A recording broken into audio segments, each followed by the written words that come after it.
हा व्हिडिओ बघितल्यानंतर तुम्हाला दुसरा कोणताच व्हिडिओ बघण्याची गरज पडणार नाही।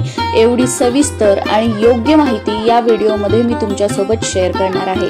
नमस्कार सर्वांना, मी प्रांजली। या व्हिडिओमध्ये मी तुमच्यासोबत रक्षाबंधनाच्या दिवशी भावाचे औक्षण कसे करायचे, भावाला औक्षण करण्याचा शुभ मुहूर्त, भद्रा काळ कोणता आहे, राहू काळ कधी आहे, या दोन वेळा सोडून आपल्याला कधी भावाला औक्षण करायचं आहे, भावाला औक्षण करण्यासाठी दिशा कोणती असावी, भावाचं तोंड कोणत्या दिशेला असावं, बहिणीचं तोंड कोणत्या दिशेला असावं, भावाचं औक्षण करण्यासाठी जे आपण औक्षणाचं ताट तयार करतो तर ते कसं तयार करावं, त्या ताटामध्ये कोणत्या वस्तू असाव्यात, प्रत्येक वस्तूचं महत्त्व आणि सर्वात महत्त्वाचं औक्षण करताना बरेच जण जिथे 99% चुकतात ते म्हणजे सुपारी आणि अंगठीने ओवाळताना। बऱ्याच जणांना हे माहित नाही की सुपारी आणि अंगठी भावाच्या चेहऱ्यासमोरून किंवा डोक्यावरून किती वेळा ओवाळायची असते, किती वेळा सुलट्या साइडने म्हणजे क्लॉकवाईज आणि किती वेळा उलट्या साइडने म्हणजे अँटी क्लॉकवाईज ती ओवाळायची असते हे माहित नसतं। त्याच्यामुळे चुकीच्या पद्धतीने आपण ओवाळतो आणि भावाला राखी बांधतो।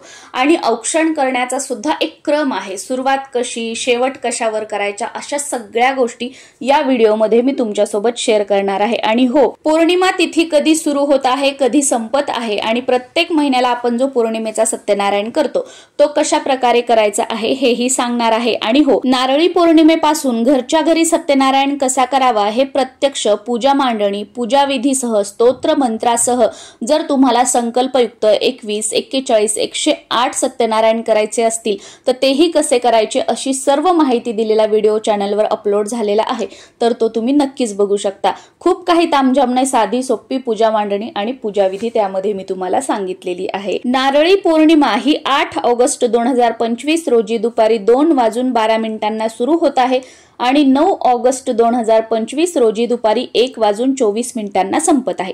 सर्वात अगोदर आपण पौर्णिमेच्या सत्यनारायणाचं बघूया। तर तुम्हाला जर हवं असेल तर तुम्ही 8 तारखेला दुपारी 2 वाजेच्या नंतर म्हणजे संध्याकाळी प्रदोष काळामध्ये तुम्हाला हवं असेल तर सत्यनारायण करू शकता, जर तुम्हाला पौर्णिमा तिथीमध्येच जर करायचं असेल तर। आणि असं काही नाही तुम्हाला की मला पौर्णिमा तिथीमध्येच करायचं आहे तर दुसऱ्या दिवशी 9 तारखेला दिवसभरामध्ये कधीही अगदी संध्याकाळी सुद्धा प्रदोष काळात तुम्ही सत्यनारायण करू शकता, कारण दुसऱ्या दिवशीची पौर्णिमा जी आहे ती सूर्याने बघितलेली आहे आणि सूर्याने बघितलेली पौर्णिमा भले ती दुपारी 1:24 संपत आहे पण ती सूर्याने बघितलेली आहे म्हणून आपण ती दिवसभर मानणार आहोत। आणि सूर्य उदय तिथीनुसार रक्षाबंधन पण आपण 9 ऑगस्ट 2025 रोजी साजरे करणार आहोत, त्याच्यामुळे तुम्ही या दिवशी सुद्धा सत्यनारायण करू शकता। तुम्ही अगदी सकाळपासून संध्याकाळपर्यंत कधीही करू शकता, प्रदोष काळामध्येच करावं असं काही नाही। जे वर्किंग वगैरे असतात त्यांची संध्याकाळची शिफ्ट असते तर तुम्ही सकाळी सत्यनारायण करून घेतला तरी सुद्धा चालतो, पण ज्या महिला घरी वगैरे असतात तर त्यांनी संध्याकाळी प्रदोष काळामध्येच सत्यनारायण जो आहे तो करायचा आहे। 9 ऑगस्ट 2025 रोजी ब्रह्ममुहूर्त हा पहाटे 4:22 सुरू होत आहे आणि पहाटे 5:04 आहे। अभिजित मुहूर्त 9 तारखेला दुपारी 12:17 पासून सुरू होत आहे आणि दुपारी 12:53 संपत आहे। 9 तारखेला राखी बांधण्याचा शुभ मुहूर्त हा पहाटे 5:35 पासून ते दुपारी 1:24 आहे, कारण दुपारी 1:24 नारळी पौर्णिमेची जी तिथी आहे ती संपत आहे। पण मी तुम्हाला सुरुवातीला सांगितल्याप्रमाणे ही तिथी सूर्याने बघितलेली आहे, त्यामुळे आपण दिवसभर पौर्णिमा मानणार आहोत, तर तुम्ही दिवसभर 1:24 नंतर सुद्धा आपल्या भावाला राखी बांधू शकता। पण हो, राहू काळ सोडून आपल्याला भावाला राखी बांधायची आहे, कारण 9 तारखेला सकाळी 9 ते 10:30 हा जो 1.5 तासाचा कालावधी आहे या वेळेमध्ये राहू काळ आहे, त्यामुळे हा 1.5 तास सोडून सकाळी 9 ते 10:30 9 तारखेला तुम्ही दिवसभर कधीही राखी बांधू शकता। आणि बघा, जवळजवळ 2-3 वर्षापासून रक्षाबंधन म्हटलं की भद्रा काळाचं आपल्याला खूप टेन्शन असायचं। हा भद्रा काळ बराच वेळ असायचा आणि ती वेळ सोडूनच मग आपल्याला भावाला राखी बांधावी लागायची, कारण असं म्हटलं जातं की भद्रा जी आहे ती शनिदेवांची बहीण आहे, सूर्याची मुलगी आहे।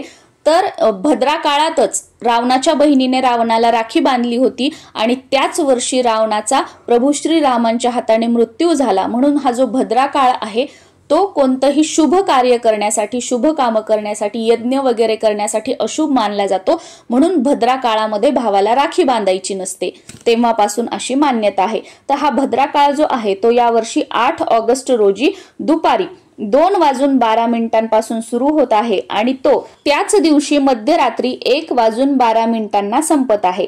त्यामुळे 8 तारखेला राखी बांधायची नाहीये। जरी पौर्णिमा दुपारी लागलेली असली 8 तारखेला 2:12 तरी सुद्धा आपल्याला राखी 8 तारखेला बांधायची नाहीये। राखी ही आपल्याला 9 तारखेलाच बांधायची आहे, कारण भद्रा काळ जो आहे तो 8 तारखेला मध्यरात्री संपत आहे आणि 9 तारखेला सुद्धा सकाळी 9 ते 10:30 हा जो 1.5 तास आहे हा वेळ थांबायचा आणि या वेळेनंतर किंवा या वेळेच्या आधी सकाळी 5:30 पासून कधीही तुम्ही आपल्या भावाला राखी बांधू शकता।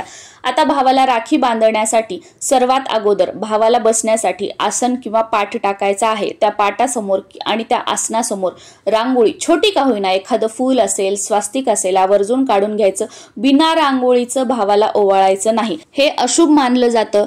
खूप बहीण भाऊ किंवा बऱ्याचशा फॅमिली खूप थाटामाटामध्ये रक्षाबंधन साजरं करतात, पण नकळतपणे ही छोटीशी गोष्ट विसरतात आणि मग हे कुठेतरी चुकीचं आहे। एक वेळ तुम्ही तुमच्या भावाला सोफ्यावर बसून ओवाळा, खुर्चीवर बसून ओवाळा, पण त्याच्या समोर खाली जी आहे छोटंसं का स्वास्तिक का होईना किंवा छोटंसं फूल का होईना रांगोळीने काढायचं आहे आणि त्या रांगोळीवर हळद कुंकू आवर्जून टाकायचं आहे। त्यामुळे सगळ्यात पहिली आणि 99% महिलांकडून नकळतपणे होणारी ही चूक आपल्याला टाळायची आहे। दुसरी गोष्ट जी खूप कॉमन आहे पण बरेच जण ती विसरतात, ते म्हणजे जेव्हा आपल्या घरामध्ये कोणतीही वेळ असू द्या दिवसभरातील आपण भावाचं औक्षण करतोय, भावाला ओवाळतोय, तर त्या वेळेला आपल्या देवघरातील दिवा प्रज्वलित असावा, नाहीतर तुमच्या देवघरामध्ये अंधार आणि तुम्ही घरामध्ये रक्षाबंधन साजरं करताय तर हे पूर्णपणे चुकीचं आहे। त्याच्यामुळे अगोदर देवासमोर दिवा लावून घ्यायचा।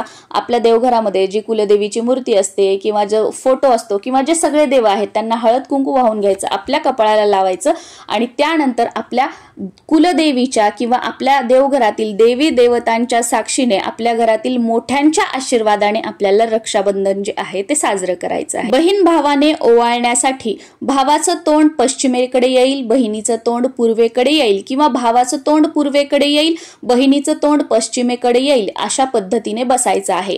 पण कोणाचंही दोघांपैकी एकाचंही तोंड दक्षिणेकडे येईल अशा प्रकारे आपल्याला बसायचं नाहीये। त्याच्यामुळे पूर्व पश्चिम जी दिशा आहे ती राखी बांधण्यासाठी किंवा भावाचं औक्षण करण्यासाठी योग्य मानली जाते। ओवाळण्यासाठी ताट तयार करताना तांब्याचं, पितळाचं किंवा चांदीचं ताम्हण घेण्याचा प्रयत्न करा। हे तिन्ही ताम्हण तुमच्याकडे नसतील, अशा तिन्ही प्लेट तुमच्याकडे नसतील तर तुम्ही स्टीलची प्लेट घ्या। पण ओवाळण्यासाठी औक्षणाचं ताट बनवण्यासाठी कधीही प्लास्टिकच्या ट्रेचा किंवा आजकाल बरेचसे बघा डेकोरेशनचे वगैरे ते छोटे छोटे ओवाळण्याचे ट्रे मिळतात, छोट्या छोट्या प्लेट मिळतात, वजनाला खूप हलक्या असतात, त्या कोणत्या धातूच्या आहेत काय काही माहित नाही, पण जनरली त्या प्लास्टिकच्या असतात असं मला वाटतं, म्हणून तशाही प्लेट घेण्याचं जे आहे ते टाळा। काहीच नसेल ना तर मी सांगितल्याप्रमाणे अगदी छोटीशी जी प्लेट असते आपल्या घरात स्टीलची ती घेतली तरी सुद्धा चालेल। त्यामध्ये कुंकू, अक्षदा, सुपारी, कीड न लागलेली चांगली सुपारी घ्यायची आहे, अंगठी घ्यायची आहे, अंगठी नसेल तर सोन्याचा कोणताही दागिना चालेल, पण मंगळसूत्र गळ्यातलं काढून घेऊ नका, कारण मी बऱ्याच जणांकडे बघितलं आहे की गळ्यातलं मंगळसूत्र काढतात आणि ते ठेवतात, त्याच्यामध्ये काळे मणी असतात।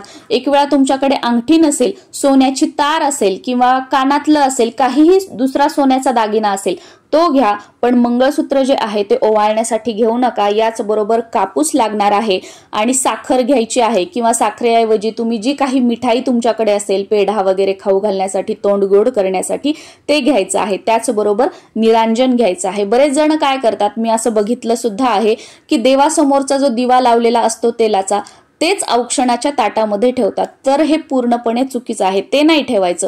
दुसरी एक निरांजन घ्यायची, कोणत्याही धातूची घ्या, तुमच्याकडे स्टीलची असेल, चांदीची असेल, पितळेची असेल, तांब्याची असेल, कोणत्याही धातूची निरांजन असेल, निरांजन घ्या। त्यामध्ये जे कोणतं तेल आपण देवासाठी वापरतो ते तेल टाका, 2 उभ्या वाती घ्या, त्या एकत्र आपल्या हाताने चोळा, एकमेकांमध्ये त्या वाती गुंतवा, 2 उभ्या वातींची एक वात तयार करा आणि ही वात त्या निरांजनामध्ये आपल्याला ठेवायची आहे। या प्रकारे औक्षणाचं ताट जे आहे ते तयार करायचं आहे।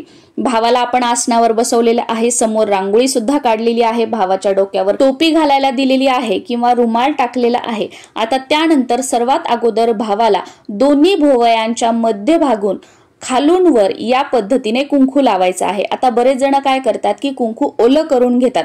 तुमच्याकडे ती पद्धत असेल तर तुम्ही घेऊ शकता, पण आमच्याकडे जनरली कोरडच कुंकू घेतलं जातं, म्हणून मी कोरडं कुंकू घेतलेलं आहे। आणि हे जे कुंकू आहे ते कुंकुमार्चन केलेलं कुंकू आहे।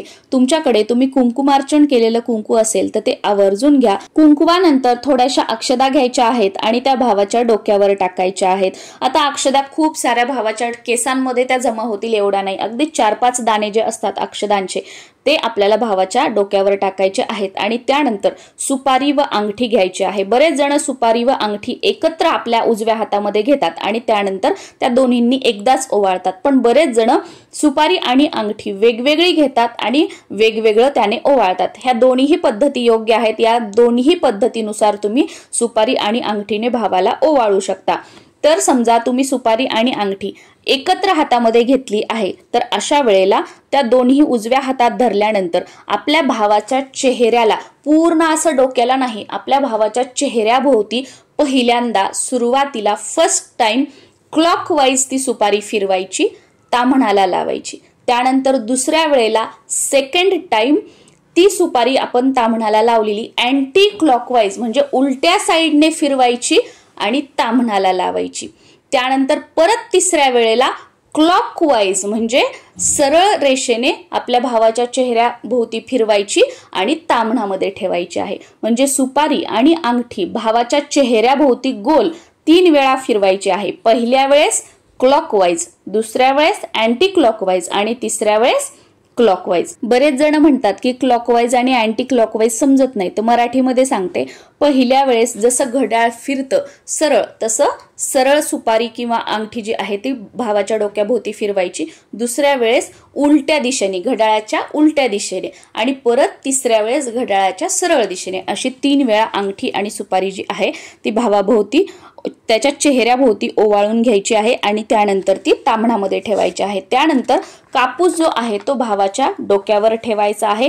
त्यानंतर भावाला राखी बांधून घ्यायची आहे। त्यानंतर जे काही गोड असेल आपल्या ताम्हणामध्ये तर ते भावाला थोडंसं खाऊ घालायचं आणि त्यानंतर 5 वेळेला भावाच्या चेहऱ्याभोवती ओवाळायचं आहे। बरेच जण काय करतात की चेहरा एकीकडेच राहतो आणि खूप गोल खालून वरून ओवाळतात, तर असं ओवाळायचं नाहीये।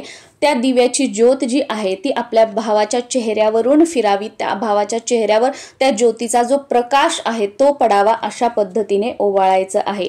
आता या ताम्हणामध्ये आपण ज्याही काही वस्तू घेतलेल्या आहेत, जसं की कापूस, तर कापसासारखे पांढरे केस होईपर्यंत आपल्या भावाला दीर्घायुष्य लाभावं हा त्यामागचा भाव आहे।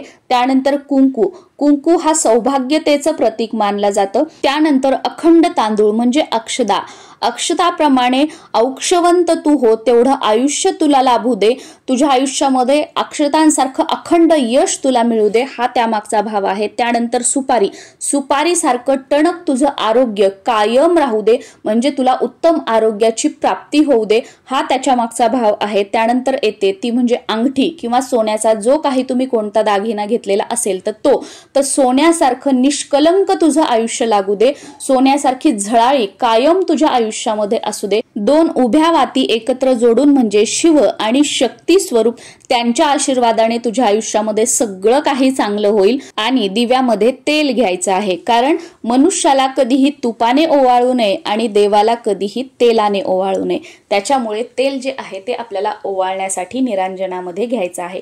आय होप औक्षणाच्या ताटाबद्दल, औक्षण कधी करायचं, कसं करायचं, राहू काळ, भद्रा काळ, पौर्णिमा तिथी कधी लागत आहे, कधी संपत आहे, पौर्णिमेचा सत्यनारायण कधी करायचा आहे, अशी सगळी माहिती या व्हिडिओमध्ये मी तुमच्यासोबत शेअर केलेली आहे। तरी अजून काही प्रश्न असतील तर नक्कीच तुम्ही खाली कॉमेंट सेक्शन मध्ये विचारू शकता, त्या प्रश्नांची उत्तरं देण्याचा मी नक्कीच प्रयत्न करेल।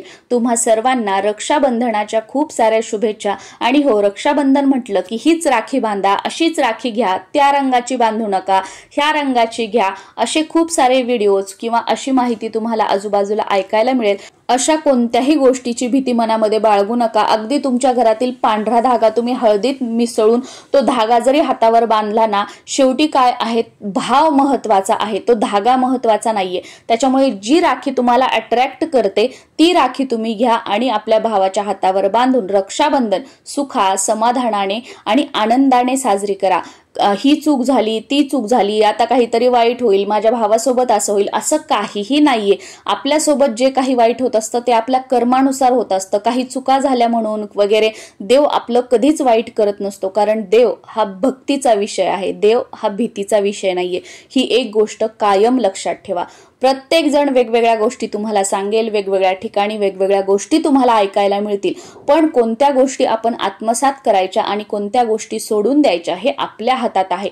त्यामुळे पूजा पाठ पारायण ह्या गोष्टींना न घाबरण्यापेक्षा मग असं केलं तर असं होईल, तसं केलं तर तसं होईल, ह्या सगळ्या गोष्टी मनातून काढून ठेवायच्या आणि एकच गोष्ट लक्षात ठेवायची की देव हा भक्तीचा विषय आहे, देव हा भीतीचा विषय नाही आणि देव कधीच कोणाचं वाईट करत नाही। आपण फक्त आपले कर्म चांगले ठेवायचे। आपण जर आपले कर्म खराब केले तर आपल्या पुढे आयुष्यामध्ये भविष्य काळामध्ये ते भोग म्हणून आपल्या समोर येणार आहेत आणि ते भोग आपल्याला भोगावेच लागतील। मग देव सुद्धा त्याच्या आडवं येऊ शकणार नाही। नमस्कार।